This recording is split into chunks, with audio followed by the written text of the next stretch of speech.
Hola, bienvenidos. Esta es la primera clase de sistema reproductor. Vamos a dividir a los sistemas. Primero vamos a ver el sistema reproductor masculino, que es más cortito, y vamos a dejar para el final el sistema reproductor femenino, que tiene un grado de complejidad un poco mayor. Para comenzar, tenemos que hablar de algunos términos. Sí, básicamente que tienen que ver con el tipo de reproducción que tienen los seres humanos. En este caso es un tipo de reproducción sexual y se dice que es de este tipo porque se necesita sí o sí la intervención de dos tipos de gametas diferentes. Cuando hablamos de gametas, estamos hablando de células haploides. Ustedes ya saben lo que es una célula haploide, por las dudas lo recordamos. Es una célula que tiene la mitad de material genético. En nuestro caso son dos células, una masculina, que es conocida como el espermatozoide, y otra femenina, que son los ovocitos. El proceso de producción de esas gametas es la espermatogénesis, que ustedes lo tienen en un video aparte. Estaría bueno que lo vayan refrescando para poder entender por qué se habla de ovocito, óvulo. Eso se explicó en el video de espermatogénesis. Eh, Obviamente, las dos células tienen que ser diferentes para que se produzca la fecundación, que se llamamos fecundación a la unión de los núcleos de cada uno de estos gametos. No sé, hay que diferenciar el término fecundación del término copulación, que es básicamente la unión de los órganos copuladores de ambos sexos.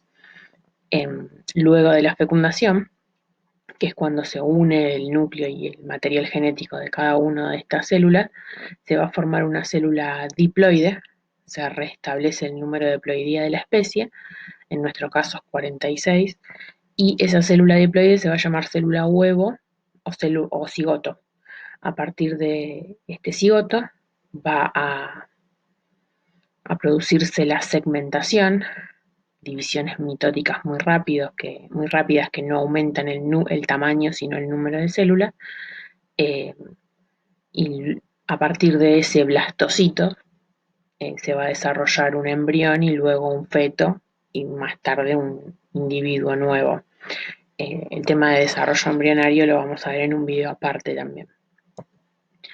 Cuando hablemos de los aparatos reproductores, tanto masculino como femenino, los órganos se van a clasificar según para qué sirven, es decir, cuál es la función de cada uno. Los principales, quizás de los más conocidos, son las gónadas, que en este caso son glándulas mixtas, porque van a tener como función la formación de las gametas. Van a formar las gametas y las van a expulsar hacia conductos. Y también en las gónadas se va a secretar hormona sexual, tanto masculina como femenina en cada caso, ¿no? Las gónadas son los ovarios, en el caso de las mujeres, que van a producir estrógenos y progesterona, son las hormonas femeninas, y los testículos, en el caso de los varones, que van a producir testosterona. Luego van a ser órganos de transporte u órganos de sostén, que van a ser órganos que conducen a los gametos. Glándulas accesorias u órganos accesorios son aquellos que son necesarios para poder eh, que se produzca la fecundación. ¿Sí? Van a crear un ambiente adecuado para que sobrevivan estas gametas y también las van a conducir hacia el sitio de destino, a cada una de las gametas. Luego los órganos copuladores, que son la vagina en el caso de la mujer y el pene en el caso del varón. Arrancamos con el sistema más sencillo, el sistema reproductor masculino o aparato. Acá podemos decir aparato reproductor masculino porque sistemas son los dos, ¿no? En este caso, ustedes están viendo un corte sagital, tiene una vista sagital o de perfil, como quieran decirlo, donde se pueden ver absolutamente todos los órganos del aparato reproductor masculino. testículos, en este caso se ve solo uno, que se encuentran dentro de una bolsa que se llama escroto y los mantiene por fuera de la cavidad corporal. En el borde superior y póstero superior del testículo se encuentra este conducto que se llama epidídimo. Del epidídimo nace o se origina el conducto deferente. El conducto deferente asciende e ingresa en la cavidad corporal. Va a ser un pliegue, ¿sí?, que va a atravesar la vejiga. Esto que está acá en violeta es la vejiga. No ingresa a la vejiga, solamente siempre en los esquemas del aparato reproductor masculino va a aparecer la vejiga y va a aparecer incluso esto, el pubis, es una estructura ósea. Van a aparecer, no forman parte del sistema, pero siempre se los utiliza como referencia porque este conducto deferente asciende y hace un pliegue, da una vueltita por esos dos órganos. Conducto deferente en la parte posterior va a desembocar en unas glándulas, son dos, las vesículas seminales. Estas vesículas seminales originan otro conducto, que es el conducto eyaculador, que va a desembocar en este órgano amarillo, que es la próstata. La próstata bien debajo de la vejiga. Fíjense que acá ya se produce la unión de dos conductos. En este punto se origina la uretra, ¿sí? En este caso la uretra va a salir, ¿no?, de la vejiga, porque conduce orina, y cuando atraviesa la próstata se va a llamar uretra prostática. Cuando se une la uretra prostática con el conducto eyaculador va a formar la uretra membranosa, que es esto donde sigue el puntero. En la uretra membranosa y por debajo de la próstata se encuentran otro tipo de glándulas que se llaman glándulas de Cooper o glándulas bulbouretrales, y ahí ya el conducto es único, es la uretra peniana, todo el cuerpo del pene, hasta la expulsión. En el pene se observan los tipos de tejidos que lo forman, que son tejidos eréctiles, son unos tejidos bastante particulares que ahora vamos a describir. Vamos a iniciar hablando de los testículos, pero sobre todo de la parte externa. Es evidente que anatómicamente no se, y en vista externa no se observan los testículos en sí. Lo que se va a observar es una bolsa que los contiene, que se llama escroto. Básicamente la traducción de escroto es bolsa. Es una bolsa o una estructura de sostén, básicamente, que va a sostener a los testículos. En una vista externa da la apariencia de ser una estructura única, ¿no? Una sola bolsa que se encuentra separada por un surco. Ahora, si se lo analiza internamente, hay un tabique que separa al escroto en dos, uno para cada testículo. Básicamente está compuesta por piel laxa y por una fascia, que es tejido conectivo. Y lo importante en el caso del escroto es que ese tabique que lo divide internamente en dos, que divide el escroto internamente en dos, está formado por músculo. Y esto es muy importante, porque la función del escroto es mantener a los testículos por fuera de la cavidad corporal y de esta manera que las gónadas se encuentren siempre entre 2 y 3 grados menos de la temperatura corporal normal, lo cual es necesario para que puedan producir los espermatozoides. ¿Y por qué la importancia de el tabique escrotal? Porque, como les dije recién, está formado por músculo. Y cuando desciende la temperatura, estos músculos se van a contraer y de esta forma los testículos ascienden para poder estar en contacto con la cavidad corporal y absorber más calor. Si bien tienen que tener menos temperatura de la temperatura corporal normal, tampoco puede ser tanta esa temperatura, tan baja esa temperatura. Ahora sí, vamos a hablar específicamente de las gónadas, de los testículos. Son glándulas pares, es decir, hay dos, y tienen forma oval. ¿Sí? Tienen aproximadamente 5 centímetros de largo y 2,5 centímetros aproximadamente de diámetro. Se ubican, como dije anteriormente, en el escroto y pesan aproximadamente entre 10 y 15 gramos.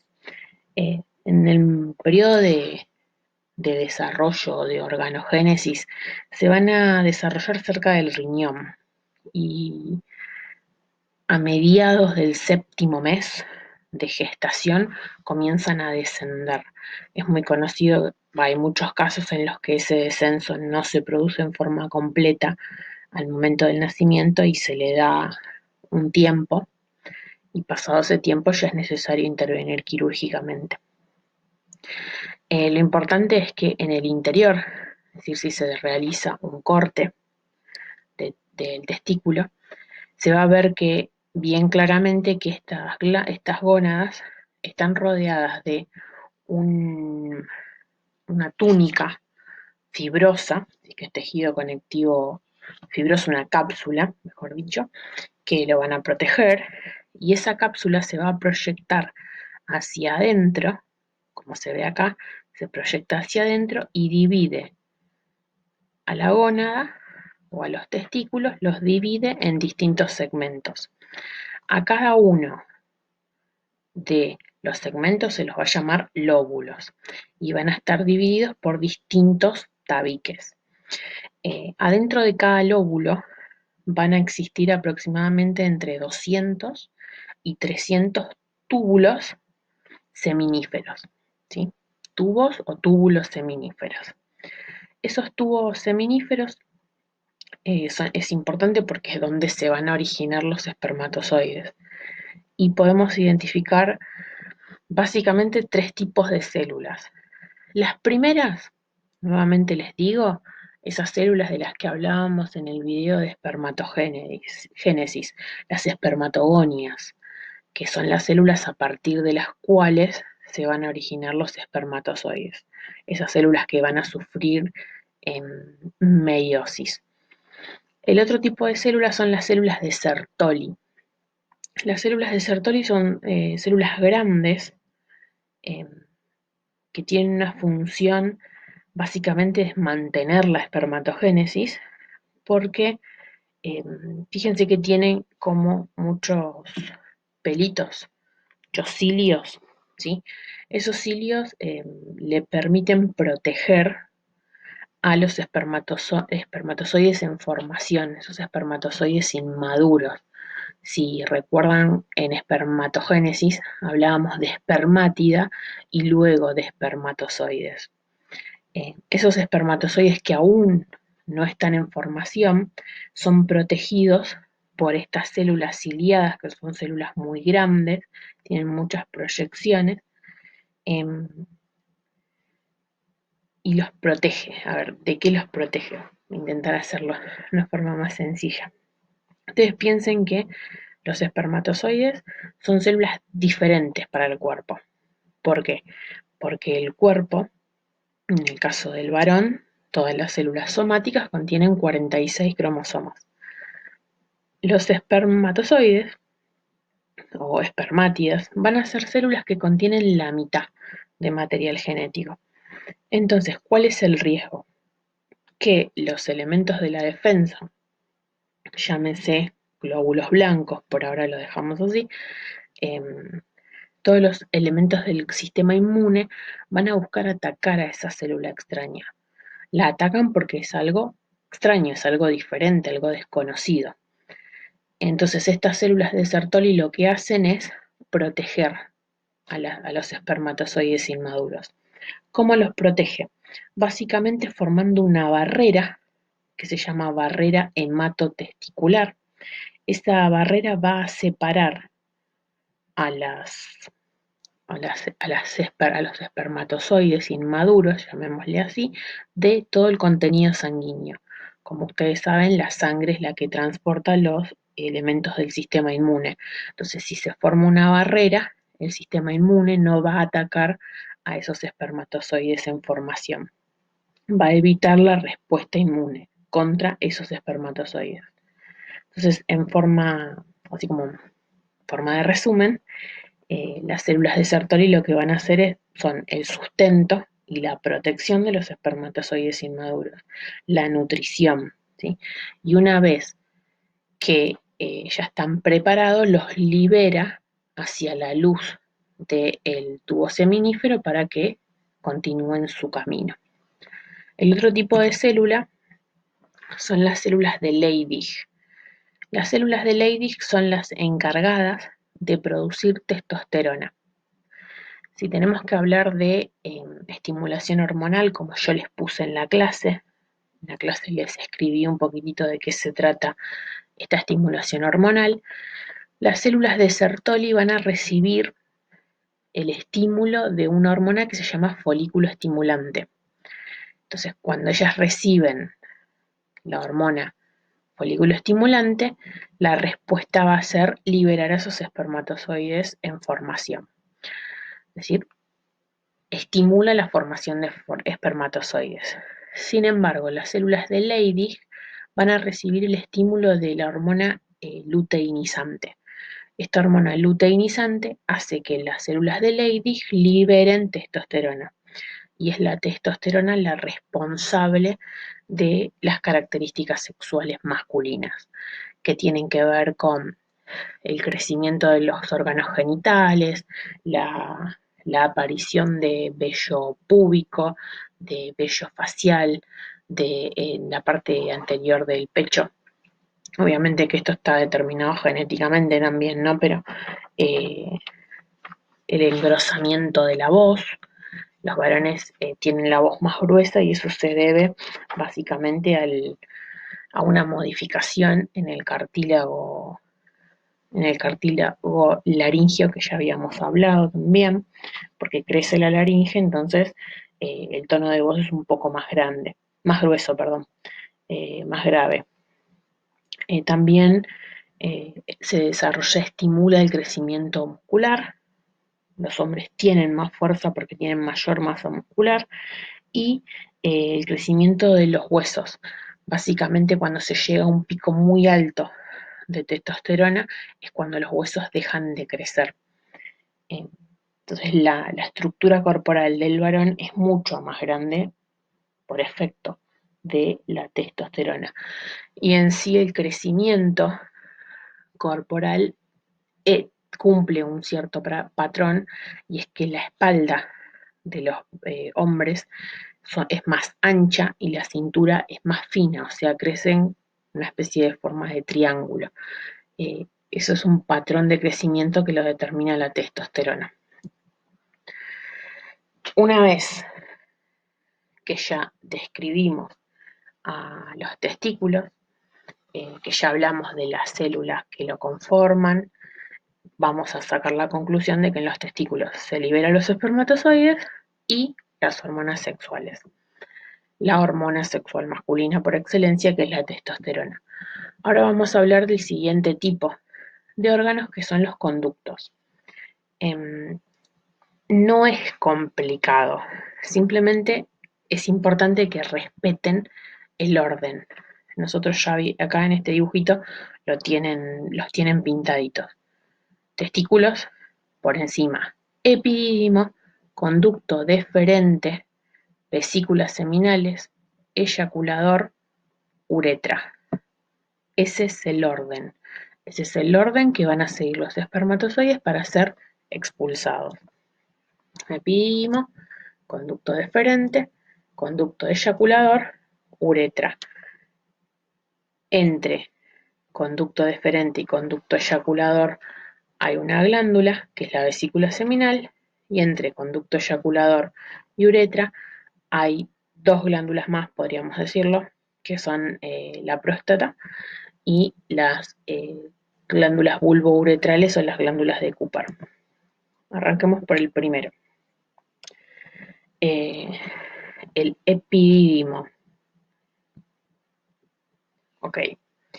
El epididimo es un conducto que tiene una forma particular, que es una forma de coma, mide aproximadamente 4 centímetros y se encuentra en el borde súpero posterior del testículo, es decir, por arriba, pero básicamente por detrás, ¿sí? Parte de esta coma es la que está por arriba, pero todo lo demás se encuentra en la parte pared posterior del testículo. ¿Cuántos epididimos hay? Dos, uno por cada testículo. Em, es, es, es un conducto que se encuentra muy enrollado. ¿Y cuál es la consecuencia de esto? Que aumenta la superficie. Siempre que en el cuerpo haya una estructura que se encuentra muy enrollada es porque lo que pasa ahí adentro necesita mucho tiempo de procesamiento. ¿Qué es lo que pasa en el epidídimo? Básicamente es el lugar donde maduran los espermatozoides. Los espermatozoides eh, se encontraban en los tubos seminíferos del testículo. Los tubos seminíferos se van a comunicar, fíjense que acá hay muchas líneas de comunicación, se comunican con el epididimo y este epididimo recibe a los espermatozoides. Los espermatozoides que reciben no tienen la capacidad de fecundar a un óvulo. Entonces en el epididimo es el lugar donde van a madurar y esa maduración significa que van a obtener la motilidad y la capacidad de fecundación. Es un conducto, son conductos que se encuentran formados por un epitelio y por músculo liso. Ese epitelio, el epitelio es que se encuentran comunicado con la luz del conducto, eh, ese epitelio tiene muchas microvellosidades y nuevamente las microvellosidades son un tipo de prolongación celular que aumentan la superficie. Es decir, dije que tiene 4 centímetros. Bueno, si se estiraría todo, me iría un poco más. Em, los espermatozoides inmaduros van a tener un proceso de maduración que les va a llevar aproximadamente eh, 14 días. Entre 12 y 14 días es el tiempo que le lleva al espermatozoide poder ganar esa capacidad de locomoción, de movimiento. Una vez pasado ese tiempo, el músculo liso que forma a el epididimo se va a contraer y los espermatozoides van a ser expulsados hacia el siguiente conducto, que es el conducto deferente. ¿Sí? Los conductos deferentes también son dos y es simple de entender, hay dos epidídimos, por ende hay dos conductos deferentes, uno por cada epidídimo, miden aproximadamente 45 centímetros, ¿sí? Van a ascender por el borde posterior del epidídimo, van a ingresar a la cavidad pélvica, van a hacer un giro por encima de, de los uréteres, pasando por el eh, costado y por debajo de la vejiga. ¿Sí? Pasan por el costadito y por debajo de la vejiga. Por eso en la imagen de perfil que nosotros habíamos visto inicialmente, se veían como dando una vuelta, ¿sí? Bueno, la vuelta es por el costado y por debajo de la vejiga. Básicamente es muy fácil de explicar su función. También están formados por un tejido epitelial pseudoestratificado y tejido muscular liso. La función de los conductos deferentes es el almacenamiento de los espermatozoides y pueden almacenarse por varios meses. Eh, y la otra función es la de transportar los espermatozoides hacia la uretra. Hay algo que me olvidé de decirlo, tanto en conducto deferente como en epididimo eh, se pueden almacenar los espermatozoides, ¿no? El conducto deferente es el sitio por excelencia de almacenamiento. Ahora, ¿qué pasa si transcurridos un mes y medio, esos espermatozoides no son expulsados, no son eyaculados? No se quedan ahí por mucho tiempo, sino que las paredes tanto de los conductos deferentes como de los epidídimos, los van a reabsorber, ¿sí? Y los van a degradar. Reutilizan todo el material que forma los espermatozoides para construir otros nuevos, pero no se expulsan espermatozoides, se llaman espermatozoides degenerados, es decir, que pasan mucho tiempo almacenados. No lo había dicho. Lo importante ahora es que estos conductos deferentes van a finalizar, desembocan en las vesículas seminales, ¿sí? Y esas vesículas seminales luego van a formar los conductos eyaculadores. Cuando hablamos de vesículas seminales, vamos a hablar de un par de glándulas, son dos glándulas, que tienen una forma de saco, ¿sí? Un saco alargado, miden aproximadamente 5 centímetros, no es necesario que sepan las medidas, lo digo como dato. Se localizan en la parte posterior de la vejiga y la función de estas vesículas seminales es producir un líquido alcalino, que es muy importante que tenga ese tipo de pH. Recuerden que cuando hablamos de pH alcalino estamos hablando de un pH superior a 7. Esto es muy importante porque el aparato reproductor femenino, sobre todo en los primeros órganos, tiene un pH ácido. Entonces los espermatozoides, al salir expulsados en un líquido que tenga pH alcalino, pueden contrastar la acidez del tracto reproductor femenino y de esta manera no morir antes de poder fecundar, ¿no? Además, este líquido es viscoso, va a contener fructosa. La fructosa es un tipo de hidrato de carbono, lo cual le da la función. Si estábamos hablando de hidratos de carbono, la función principal es la energía. Entonces los espermatozoides van a producir energía, van a poder producir ATP, porque el líquido en el que se van a encontrar tiene hidratos de carbono. Además, este líquido puede tener prostaglandina, ¿sí? Las prostaglandinas no se sabe muy bien para qué sirven. Se cree que son importantes para la motilidad y la contracción, para la motilidad de los espermatozoides y que produce la contracción muscular del músculo liso del aparato reproductor femenino. Es decir, la prostaglandina presente en el líquido en el cual van a salir expulsados los espermatozoides va a producir que los músculos del tracto reproductor femenino se contraigan y de esta manera puedan ascender hasta encontrar al ovocito. Y también va a tener fibrinógeno, que es una proteína de coagulación. Luego de ser eyaculado, el semen coagula. Y eso se debe a la presencia de fibrinógeno, una proteína de coagulación. Como les dije hace un ratito, de las vesículas seminales se originan dos conductos más, que son los conductos eyaculadores, y los conductos eyaculadores, que miden aproximadamente 2 centímetros, van a desembocar en la uretra prostática, que se encuentra en la próstata. Cuando hablamos de próstata, tenemos que hablar de una glándula única, que es esta que se encuentra acá.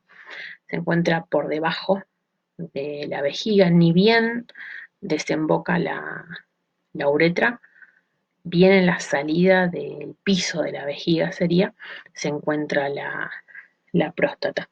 Es única, como les dije, es una única glándula, tiene forma de rosquilla, ¿sí? Tiene aproximadamente el tamaño de una pelota de golf y es un órgano que está en constante crecimiento. O sea, en el caso de los varones, desde su pubertad hasta los 30 años aproximadamente, es un órgano que crece hasta que alcanza ese tamaño normal. Después de los 45 crece mucho más, por eso es importante que se realicen los controles médicos, ¿no? Adecuados. ¿Cuál es la función de la próstata? En cuanto al aparato reproductor masculino, va a producir un líquido viscoso, blanquecino, que va a contener enzimas que permiten el actuar de los espermatozoides. Contiene alguna que otra sustancia antibiótica, tiene que ver con protección, y algunos ácidos que también le permiten a los espermatozoides producir ATP, producir energía. ¿Sí? Una vez que ya logramos describir la próstata, tenemos que hablar del siguiente conducto y último conducto, que es la uretra. La uretra masculina, y hago esta aclaración porque la femenina no pasa lo mismo. La uretra masculina, en el caso de los varones, pertenece a dos sistemas. Pertenece al sistema reproductor, pero también al sistema urinario, porque es un conducto único. Fíjense que acá, a partir de próstata, ya estamos hablando de glándulas únicas y de un conducto único. Nosotros veníamos hablando siempre de apares. Este conducto sirve para conducir hacia el exterior orina y también líquido seminal. Por eso se dice que es un órgano que pertenece a dos sistemas, tanto sistema reproductor como sistema urinario. Otra característica de la uretra masculina es que se divide en 3 porciones y los nombres de cada una de esas porciones se deben a los sitios por donde atraviesa la próstata.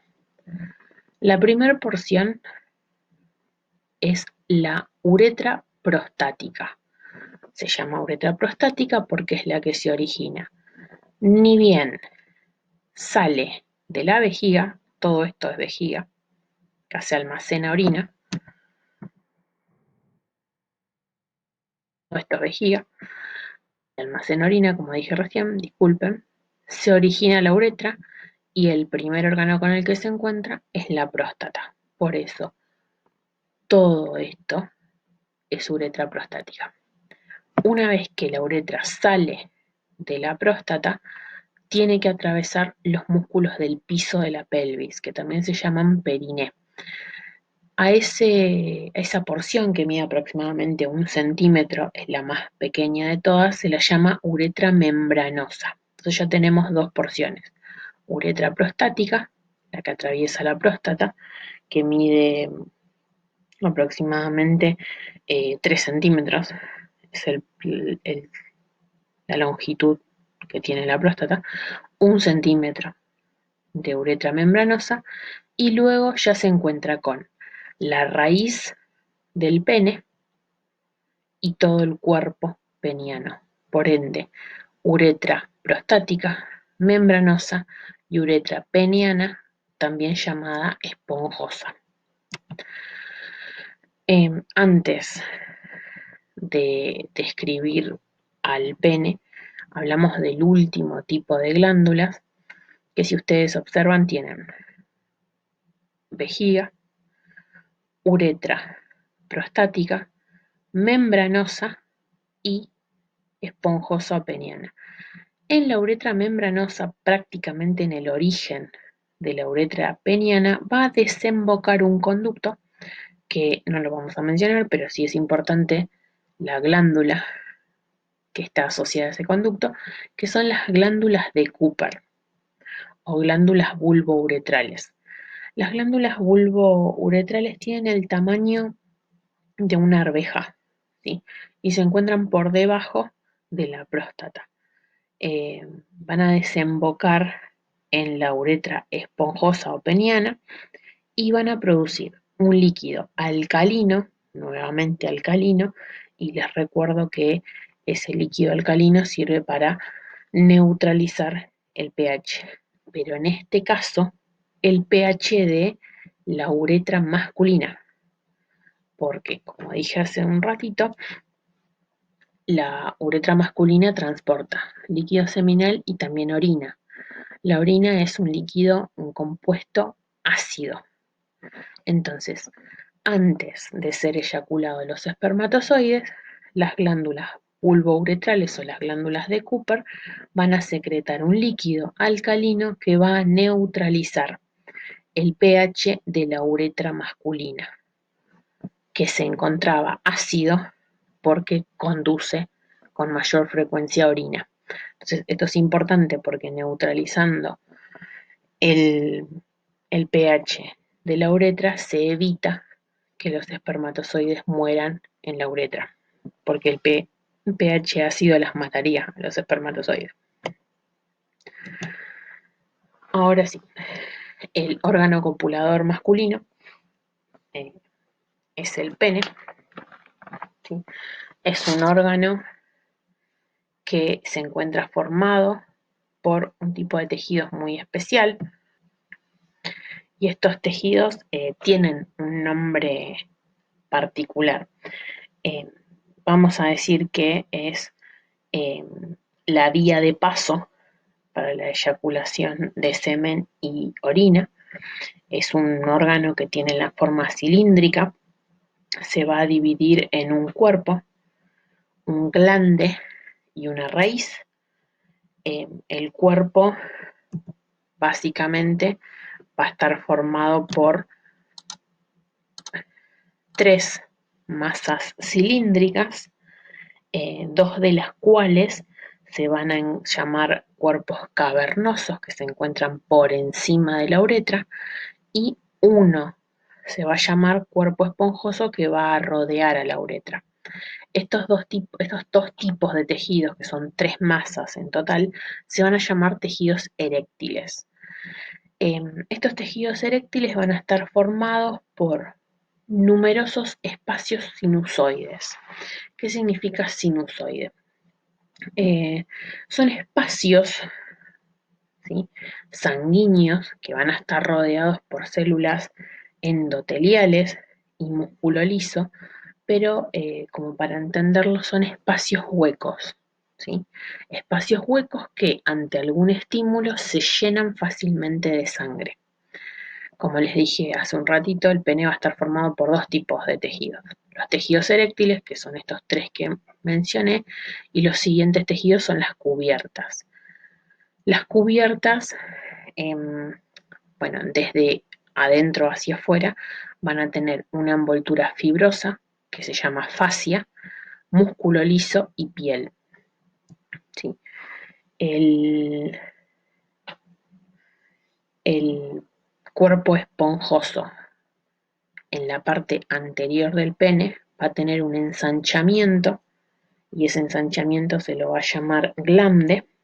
Es el cuerpo esponjoso, es un tejido bastante sensible, y este glande se va a rodear de un repliegue de piel que se llama prepucio. Entendiendo la conformación de tejidos de este órgano, es muy fácil de comprender cómo se produce la erección. Básicamente, ante algún estímulo de alguna estimulación sexual, sea visual, táctil, auditiva, olfativa o imaginada, los nervios, ¿sí?, van a mantener la erección, que es un aumento del tamaño y un endurecimiento del pene, y esto se produce porque ese estímulo lo que provocó fue una vasodilatación. Una vasodilatación es un aumento de la cantidad de sangre que le llega a los vasos sanguíneos. Habíamos dicho que los vasos sanguíneos de los tres tejidos eréctiles tienen espacios sinusoides, es decir, espacios huecos para poder llenar de sangre. Esa estimulación sexual va a aumentar la cantidad de sangre en la zona, los tejidos eréctiles van a comenzar a llenarse de sangre, por ende va a aumentar el tamaño de esos tejidos, pero las cubiertas le van a ofrecer una resistencia a ese crecimiento, porque las cubiertas no son tejidos eréctiles. De esta manera va a aumentar la presión y se va a cerrar, se va a ejercer una presión y se va a cerrar el retorno venoso. De esa manera se mantiene la erección del pene. Como para que vean, esto vendría a ser un corte longitudinal del pene y se ve desde vejiga.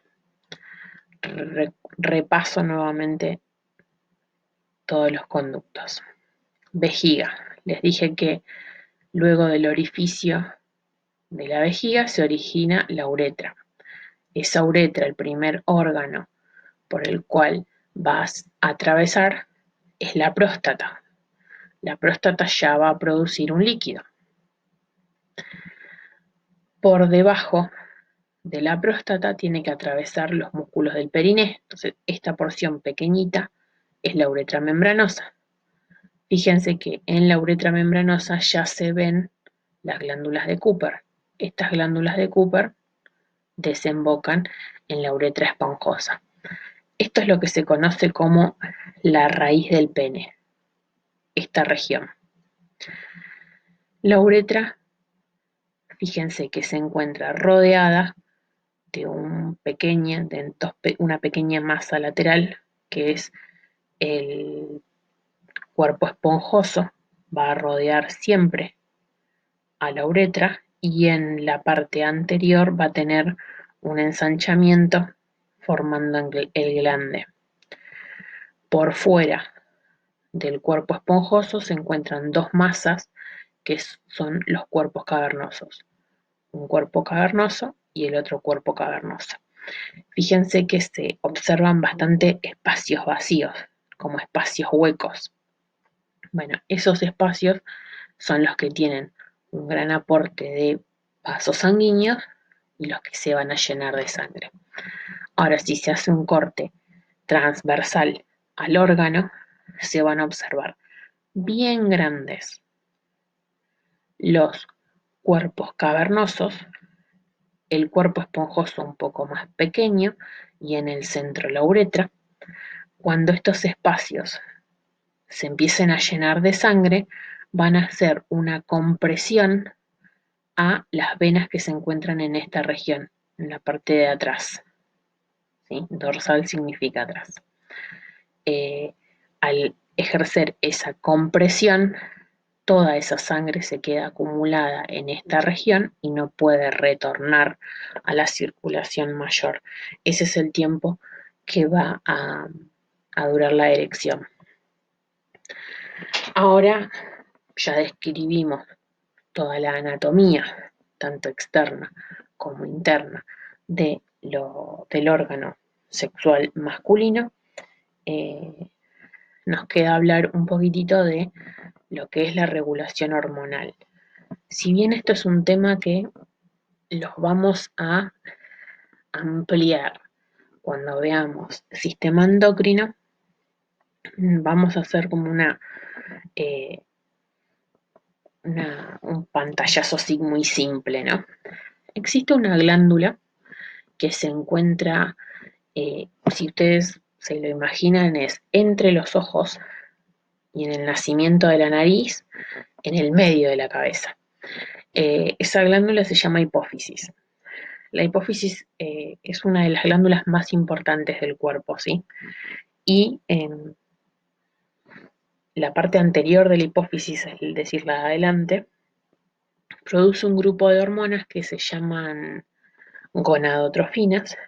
Las gonadotrofinas que a nosotras nos van a interesar son la folículo estimulante y la luteinizante. Las dos hormonas son hormonas hipofisiarias, es decir, las fabrica la hipófisis, pero tienen un efecto en las gónadas tanto masculina como femenina. En este caso vamos a hablar de los varones. Entonces, folículo estimulante y luteinizante las fabrica la hipófisis. Ambas afectan al testículo. La folículo estimulante, sobre todo, a las células de Sertoli. porque van a estimular la producción de espermatozoides. Y la luteinizante a las células de Leydig, porque van a estimular la producción de testosterona. Y la testosterona es la que va a determinar las características sexuales, tanto primarias como secundarias, sobre todo secundarias masculinas. Cuando hablamos de eh, primarias, características sexuales primarias, básicamente tiene que ver con la formación de órganos sexuales. Entonces, una característica sexual primaria masculina es la presencia de pene, porque tiene que ver con la formación de órganos. En el caso de características sexuales masculinas, son las que se producen en la pubertad y de las que hablamos cuando ya los mencioné, ya spoileé esta parte. Tiene que ver con el desarrollo de los testículos y del pene, el crecimiento. Se va a empezar a cerrar el cartílago de crecimiento que se encuentra en los huesos. Comienza la espermatogénesis, es decir, la producción de espermatozoides, la aparición del vello pubiano, vello púbico, el vello axilar, el vello facial y el vello en el pecho. Este último está mucho más influido por la parte genética. Mayor crecimiento muscular, mayor desarrollo esquelético, el crecimiento en el caso de los varones es en forma de triángulo, la parte de los hombros es más ancha que la parte de la cintura y esta hormona folículo estimulante mantiene estas características sexuales durante la vida del hombre. Entonces mantiene a los genitales externos y mantiene la espermatogénesis. Acá tenemos una gran diferencia con las mujeres. Los varones, una vez que comienza la pubertad y comienza la producción de espermatozoides, no se detiene. Es decir, mientras haya presencia de folículo estimulante, va a haber producción de espermatozoides. Y la testosterona, que es producida por las células de Leydig, son las que van a mantener la libido, además de todas estas características sexuales masculinas. Ahora vamos a hablar de, no voy a explicar nuevamente espermatogénesis porque ya tienen un video. Solamente hablar de que los espermatozoides, una vez que lograron madurar o alcanzar cierto grado de maduración, no una maduración completa, van a ser expulsados hacia la luz de los tubos seminíferos. Esos tubos seminíferos se comunican con el epidídimo, que es donde terminan la maduración completa. Los espermatozoides, como ya les dije, son células haploides que van a estar básicamente divididas en tres secciones. La primera sección es la cabeza. En la cabeza básicamente hay muy poco contenido citoplasmático, sino que está ocupada en mayor medida por el núcleo, que va a contener los 23 cromosomas, y una vesícula o una bolsita, si quieren decirlo, que se encuentra en un extremo de la cabeza, que va a contener enzimas. Es muy importante porque estas enzimas son las que lo van a ayudar al espermatozoide a romper las cubiertas del óvulo para poder fecundarlo. Luego hay un cuello, ¿sí? Este cuello es el que contiene, acá está mal, este cuello va a contener dos porciones, ¿sí? La primera porción, que se llama cuello, es esta que estoy marcando. Este cuello va a contener centríolos.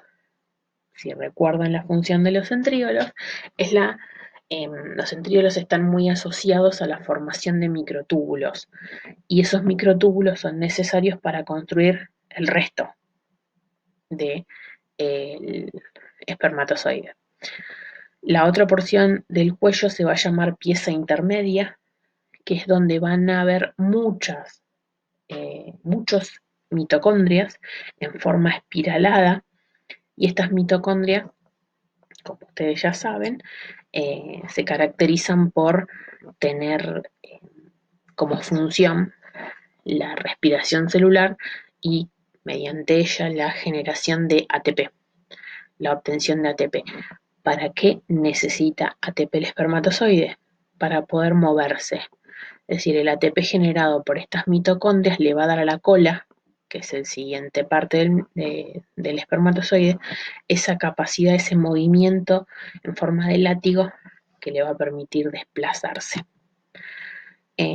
Se tiñen, se ven bastante fácil al microscopio porque se tiñen con azul de metileno y eso es todo por ahora. En la próxima clase vamos a hablar del sistema reproductor femenino que tiene un par de vueltas más. Como siempre les digo, todo el material está disponible en el cuadernillo. En este caso hay un poco de contenido en la clase también. La única función de este video es poder señalarles dónde está lo importante en cada caso. No dejen de leer y de anotarse las dudas para poder consultarlas en la clase de consulta. Hasta la próxima.